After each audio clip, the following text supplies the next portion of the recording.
સુરત શહેરની બીઆરટીએસ બસની અંદર ડીજે પાર્ટીનો વિડીયો સોશિયલ મીડિયા ઉપર વાયરલ થઈ રહ્યો છે.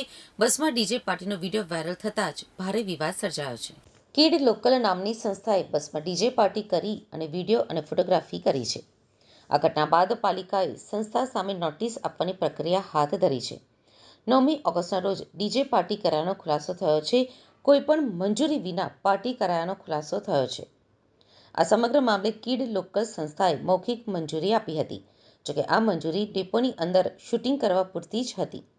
સંસ્થા દ્વારા પરવાનગીનો દુરુપયોગ કરી રૂટ ઉપર ચાલતી બીઆરટીએસમાં ડીજે વગાડી વિડીયો બનાવતા જેના કારણે વિવાદ થયો છે.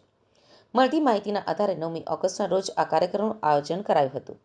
આ સંસ્થાએ જાહેર રસ્તા ઉપર ચાલતી બસનો અને મંજૂરીનો દુરુપયોગ કરી નિયમનો ભંગ કર્યો છે. પાલિકાના સિટી લિંક વિભાગે સ્પષ્ટ કર્યું છે કે આ કૃત્ય કાયદેસર નથી અને કોઈપણ પ્રકારની પરવાનગી અપાઈ નથી. આ મુદ્દે હવે સંસ્થા સામે નોટિસ ફટકારવાની પ્રક્રિયા શરૂ કરાઈ છે. સંસ્થાએ ડેપોની અંદર શૂટિંગ કરવાનું કહી બસમાં મ્યુઝિક વગાડી શૂટિંગ કર્યું છે. 9મી ઓગસ્ટના રોજ બસની અંદર ડાન્સ પાર્ટી થઈ હતી. આ મામલે સંસ્થા સામે પાલિકા કાર્યવાહી કરશે. કિડ લોકલ એક સંસ્થા છે. આ સંસ્થા કહી રહી છે હું પરમિશન લીધી છે. અમારો સિટીલિંક કંપનીનો જે જનરલ મેનેજર છે એ હાલ મારી વાત થઈ છે, અમે શરતોના આધીન એમને પરમિશન આપી હતી. પરંતુ શરતોના આધીન તમે પરમિશન આપી એ વિભાગના અમે અધ્યક્ષ છે, એ વાત અમને કેમ ધ્યાન દોરાવી નહીં? તો હાલમાં જ એમને બરાબરના ખખડાવ્યા છે અને હું કમિશનરશ્રીને વિનંતી કરું છું, આવા જનરલ મેનેજર પરવીન પ્રસાદ એવી ભૂલ આ કદાચ આપણે સ્વીકારાય નહીં. આ ડીજે પાર્ટી 18 કિલોમીટર સુધી જ્યારે ઓએનજીસીથી મતલબ નેચર પાર્ક સુધી એ લોકોએ ચલાવી, આ એસએમસીને જે નુકસાન થયું છે એમાં ડેપો મેનેજરનો બી કસૂર છે, જનરલ મેનેજરનો બી કસૂર છે. આ કસૂરદાર જે છે પહેલા આપણા ડિપાર્ટમેન્ટના, અને તાત્કાલિક નોટિસ આપીને આ લોકોને સસ્પેન્ડ કરવા જોઈએ. તેમજ જે કંઈ કસૂરદાર છે, અગર જે લોકલ સંસ્થા છે એમની ઉપર પણ ફોજદારી ગુનો દાખલ થયો છે.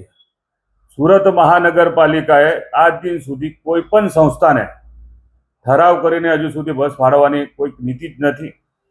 જે આપણી પાસે બસની અછત છે, બસેસ અછત હોવાના કારણે આપણે આ બસેસ આપણે જો રૂટ પર આપણે દોડાવવા માટે આપણે ખૂબ મહેનતથી આપણે દોડાઈ રહ્યા છે. બસેસ કેટલી આપણે પેસેન્જરોનો મતલબ ઘસારો છે.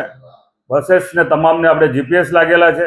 બસ જીપીએસ આપણે CCC કમાન્ડ સેન્ટર પરથી આપણે એનો મુવમેન્ટ જોતા હોય છે. 6 મહિના સુધી અમને કેવી રીતે જે આ બસ જેબીએમ કંપનીની એની અંદર બસની અંદર પણ કેમેરા છે, કેવી રીતે એમને ધ્યાન પર નહીં આવ્યું? તે જ દિવસે આ ખુલાસો કેમ અમારા સિટીલિંક કંપનીના જનરલ મેનેજરે કર્યો નહીં? આ મોટો મારો સવાલ છે. જનરલ મેનેજરે મને પણ ગુમરાહ કર્યા છે, અમને પણ, શાસકોને પણ ધ્યાન દોરાવ્યું નથી. આવા અધિકારીને કોઈ દિવસ માફી ના અપાય. પરમિશન લીધી હતી કે કઈ રીતનું હતું આ બસમાં? શરતોના આધારે પરમિશન આપવાની વાત ખુલાસો જનરલ મેનેજર કરી રહ્યો છે, પરંતુ હવે કેવા શરતો મૂક્યા હતા?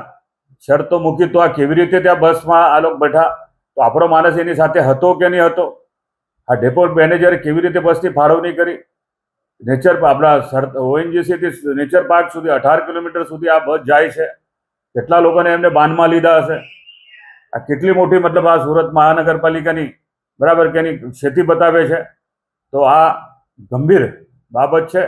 આવા અધિકારીને બીજી વાર શાસકોની સમક્ષ કોઈ પણ વાત લાવ્યા વગર કોઈ પણ વાત હોય એ બહાર આવી ના જોઈએ, અથવા તો મતલબ આવી રીતે પરમિશન ડાયરેક્ટ થવી ના જોઈએ.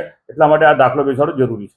જે વિડીયો વાયરલ થયો જેમાં કેટલાક પેસેન્જરો પણ હેરાન પરેશાન થઈ રહ્યા છે, એમના દ્વારા કોઈ ટિકિટ એવું કંઈ લીધેલું હતું કે કેમ? હવે તપાસ દરમિયાન બધું જ આવી જશે. તે દિવસનો સમયગાળો, તે દિવસની કલેક્શન, એની ઉપરથી એ ખ્યાલ આવશે.